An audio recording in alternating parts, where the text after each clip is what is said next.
Movie की शुरुआत में दिखाया जाता है कि एक स्पेसशिप जिसका नाम स्टारशिप अवलोन है, पृथ्वी से होम स्टे 2 ग्रह पर ह्यूमन कॉलोनी बसाने के लिए जा रहा है, जहां सफर पूरे 120 सालों का है। इस स्पेसशिप में 258 क्रू मेंबर और 5000 यात्री हैं। यह स्पेसशिप ऑटो पायलट होता है। सभी क्रू मेंबर और पैसेंजर अपने अपने स्लीपिंग चैम्बर में सो रहे होते हैं, जो कि होम स्टे 2 पहुंचने से 4 महीने पहले जगने वाले हैं। तभी एक बहुत बड़ा उल्कापिंड स्पेसशिप से टकरा जाता है, जिससे स्पेसशिप डैमेज होता है और उसका सिस्टम बिगड़ जाता है। यह स्पेसशिप इतनी एडवांस टेक्नोलॉजी से बनाया जाता है कि वह सारा डैमेज खुद ब खुद ठीक कर लेता है। तभी दिखाया जाता है एक स्लीपिंग चैम्बर खराब हो गया है और वह खुल जाता है, जिसमें जिम प्रेस्टन नाम का व्यक्ति होता है। जैसे ही जिम बाहर आता है तो यान की आर्टिफिशियल इंटेलिजेंस उसका वेलकम करती है और कहती है कि आप 120 साल बाद जागे हैं। इस यान में 3 कैटेगरी के लोग होते हैं, लेवल 1, लेवल 2 एंड लेवल 3। क्योंकि जिम लेवल 3 का व्यक्ति होता है, इसलिए उसे अच्छी सुविधा नहीं दी जाती है।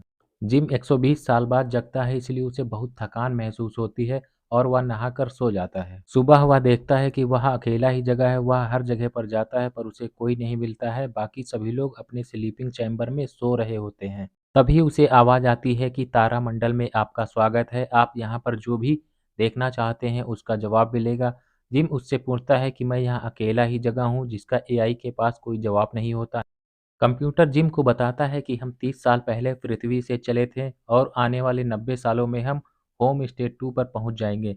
यह सुनकर जिम बहुत डर जाता है।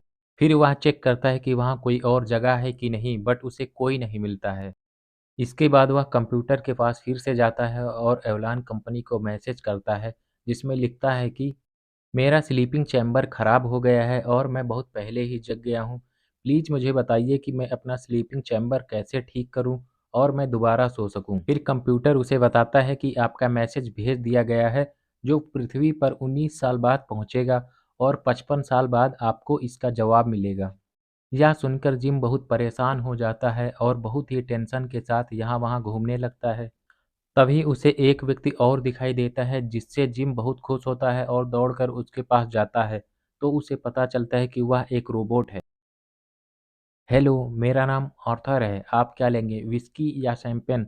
जिम आर्थर से भी पूछता है कि अभी हम कहाँ पर हैं। तो आर्थर उसे बताता है कि होम स्टे 2 पहुंचने में अभी हमें 90 साल लगेंगे।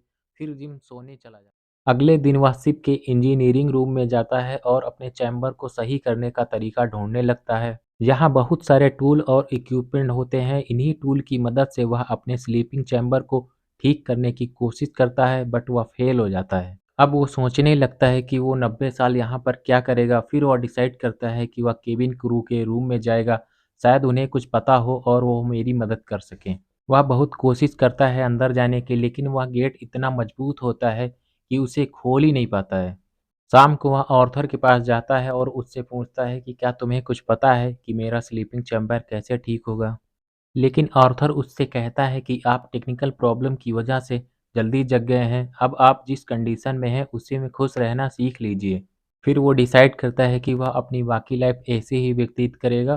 फिर वह वहाँ के लग्जरी रूम में जाता है। वहाँ पर वह देखता है कि यहाँ तो सब कुछ है जो जीवन में होना चाहिए। काफ़ी दिनों तक वह वहाँ पर मज़े करता है। ऐसे ही कई महीने बीत जाते हैं। उसकी दाढ़ी मूंछ बड़ी हो जाती है। फिर वह ड्रिंक करते-करते उस जगह पर पहुँच जाता है जहाँ बाकी सभी लोग सो रहे होते हैं। उन्हें देखकर वो टूट जाता है और सोचता है कि वह अपनी सारी लाइफ ऐसे नहीं बिता सकता है और वो सुसाइड करने की सोच लेता है। फिर वो मेन गेट को खोलकर सुसाइड करने की कोशिश करता है, पर वह नहीं कर पाता है और भागकर वापस आता है तो उसका पैर बोतल से टकरा जाता है और वहीं गिर जाता है। जब वो खड़ा होता है तो उसकी नज़र एक चैम्बर पर पड़ती है, जिसमें एक खूबसूरत लड़की सोई होती है।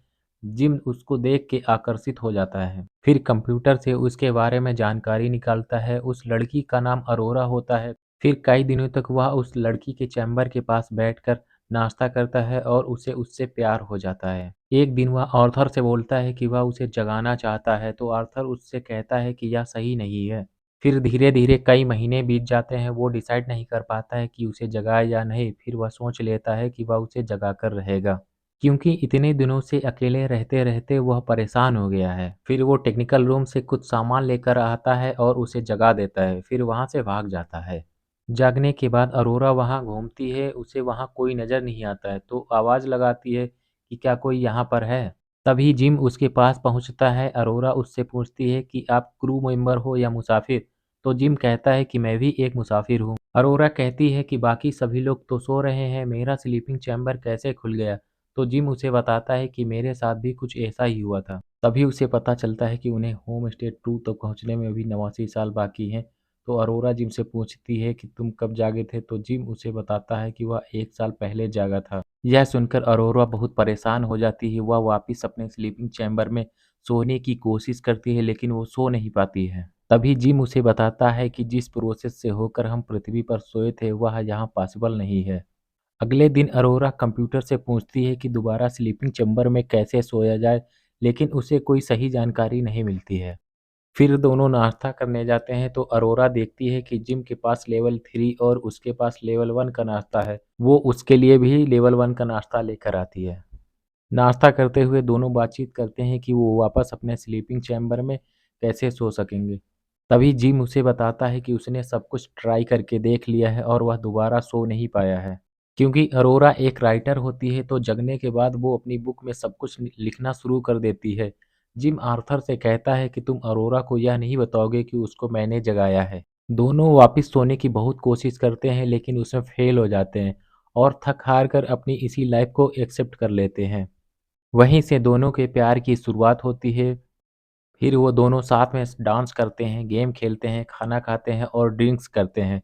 फिर एक दिन वह अरोरा को डेट के लिए बोलता है। दोनों रेडी होकर बार में जाते हैं और एंजॉय करते हैं। फिर जिम उसे स्पेस सूट वाले रूम में ले जाता है, जिसे पहनकर दोनों अंतरिक्ष में तैरने लगते हैं। धीरे-धीरे काफ़ी समय बीत जाता है और वो दिन आता है जिस दिन अरोरा का बर्थडे होता है। उसी दिन जिम डिसाइड करता है कि वो अरोरा को प्रपोज़ करेगा, जिसके लिए वो एक रिंग भी लेकर आता है। वहीं अरोरा को आर्थर से पता चलता है कि आज से 1 साल पहले जिम ने आपको जगाया था। उसने इस बारे में बहुत सोचा था, लेकिन वह अपने आप को रोक नहीं पाया था। और अब देखो आप दोनों एक दूसरे को कितना प्यार करते हो।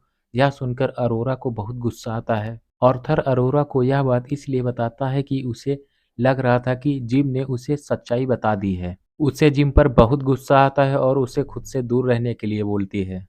जिम उसे समझाने की कोशिश करता है, लेकिन अरोरा अब उससे नफरत करने लगती है। अरोरा को जिम से प्यार हो गया था, वह उसके साथ अपना बाकी जीवन जीना चाहती थी, लेकिन यह सब जानकर उसे बहुत बड़ा शौक लगता है, क्योंकि जिम ने अरोरा को 90 साल पहले जगा दिया था। ऐसे ही काफ़ी समय बीत जाता है, दोनों एक दूसरे से बातचीत नहीं करते हैं। एक दिन अरोरा टहलते-टहलते वहाँ पहुँचती है, जहाँ जिम ने एक पेड़ लगाया हुआ था। तभी दिखाया जाता है कि एक व्यक्ति और जग गया है। वह पेड़ को देखकर बोलता है कि मेरी स्पेसशिप पे यह पेड़ किसने लगाया है? दरअसल वह स्पेसशिप के केबिन क्रू का मेंबर होता है, जिसका नाम मैनकुसो होता है। वो दोनों भागकर उसके पास जाते हैं और बताते हैं, ये पेड़ हमने ही लगाया था, लेकिन हम बहुत पहले जाग गए थे। तभी मैनकुसो को पता चलता है कि मेरा भी चैम्बर खराब हो गया है। क्योंकि मैनकुसो उस स्पेसशिप का कैप्टन होता है, इसलिए वह डिसाइड करता है कि वह उस स्लीपिंग चैम्बर की जांच करेगा कि वह कैसे खराब हो गया। जांच में उसे पता चलता है कि उसका और जिम का चैम्बर किसी टेक्निकल प्रॉब्लम की वजह से खराब हो गया था, लेकिन अरोरा का चैम्बर जानबूझकर खराब किया गया था। तभी दिखाया जाता है कि मैनकुसो के पास एक स्पेशल कार्ड होता है, जिसकी हेल्प से वह हर कहीं जा सकता है। क्योंकि मैनकुसो की उम्र काफ़ी हो चुकी है और वह लंबी नींद के बाद जागता है, इसलिए उसका शरीर सही से काम नहीं करता है और उसे खांसी आती है और उसके मुंह से खून निकलने लगता है। तभी रात को स्पेसशिप की ग्रेविटी चली जाती है। ठीक उसी समय अरोरा स्विमिंग पूल में नहा रही होती है। ग्रेविटी खत्म होने की वजह से पानी हवा में उड़ने लगता है और अरोरा उसमें फंस जाती है। थोड़ी देर में ग्रेविटी वापस आ जाती है और स्पेसशिप की एआई काम करना चालू कर देती है। फिर तीनों केबिन क्रू के रूम में जाते हैं और वहां पता लगाने की कोशिश करते हैं कि ग्रेविटी क्यों चली गई थी। वहीं उन्हें पता चलता है कि 2 साल पहले स्पेसशिप किसी उल्कापिंड से टकरा गया था, जिसकी वजह से उसमें टेक्निकल प्रॉब्लम हो गई थी। तभी मैनकुसो की तबीयत खराब हो जाती है। जिम उसके शरीर को स्कैन करता है तो पता चलता है कि वह कुछ ही घंटों में मर जाएगा। मरने से पहले वह दोनों को बताता है कि स्पेसशिप में कुछ प्रॉब्लम्स हैं, जिसे तुम दोनों को ढूंढकर ठीक करना होगा, नहीं तो स्पेसशिप के बाकी लोग भी समय से पहले जाग जाएंगे और होम स्टेट 2 पर नहीं पहुंच पाएंगे और तुम दोनों को एक दूसरे का साथ देना होगा। तभी उन्हें बहुत जोर का झटका लगता है और दोनों गिर पड़ते हैं। फिर दोनों स्पेसशिप में हर कहीं जाकर देखने लगते हैं कि प्रॉब्लम कहाँ पर है। तभी उन्हें पता चलता है कि उल्कापिंड जिस जगह पर टकराया था वहाँ पर एक छेद हो गया है, जिससे रिएक्टर की गर्मी स्पेसशिप के अंदर आ रही है और अंदर का टेम्परेचर बहुत तेजी से बढ़ रहा है। अब उनके पास सिर्फ एक ही चारा था कि वह बाहर जाकर स्पेसशिप के मेन गेट को खोल दें, जिससे सारी गर्मी बाहर निकल जाए। अगर वो ऐसा नहीं करते हैं तो अंदर का टेम्परेचर इतना ज़्यादा बढ़ जाएगा कि वह कुछ देर में ब्लास्ट हो जाएगा, जिससे सभी लोग मारे जाएंगे। तभी टेम्परेचर इतना ज़्यादा बढ़ जाता है कि सभी चीज़ें अपना काम करना धीरे धीरे बंद कर देती हैं। वहीं जिम यह डिसाइड करता है कि वो बाहर जाकर मेन गेट को खोलेगा, तो अरोरा उससे कहती है कि वहाँ का टेम्परेचर इतना ज़्यादा है कि तुम उसमें जल सकते हो। मैं नहीं चाहती हूँ कि तुम वहाँ जाओ, बट उन दोनों के पास और कोई रास्ता भी नहीं होता है। जिम स्पेस सूट पहनकर बाहर आता है और अरोरा उस गेट के स्विच को दबाने की कोशिश करती है। काफ़ी मेहनत करने के बाद गेट खुल जाता है और सारी गर्मी बाहर निकलने लगती है, क्योंकि जिम अपने आगे एक मजबूत शील्ड लगा लेता है, जिससे वह किसी तरह अपनी जान बचा लेता है। मगर इन्हीं सब में उसकी सेफ्टी बेल्ट टूट जाती है और वह अंतरिक्ष में तैरने लगता है। जिम को बचाने के लिए अरोरा स्पेस सूट पहनकर बाहर आती है, मगर जिम तब तक बहुत दूर पहुंच चुका था। तभी अरोरा को जिम के सूट की सेफ्टी बेल्ट नजर आती है।